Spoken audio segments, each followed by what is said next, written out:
Did you know 9 experienced hikers died fleeing their tent in -30-degree weather, and nobody knows why? January 1959.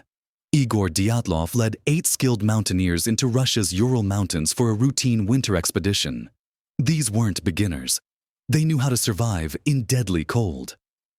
On February 1st, something went terribly wrong. Rescuers found their tent sliced open from the inside. The hikers had cut their way out and ran barefoot into the blizzard. 9 bodies were scattered across the mountainside. Some had severe internal injuries, but no external wounds.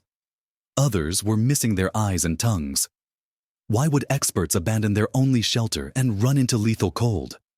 Other expeditions reported strange, orange lights in the sky that night.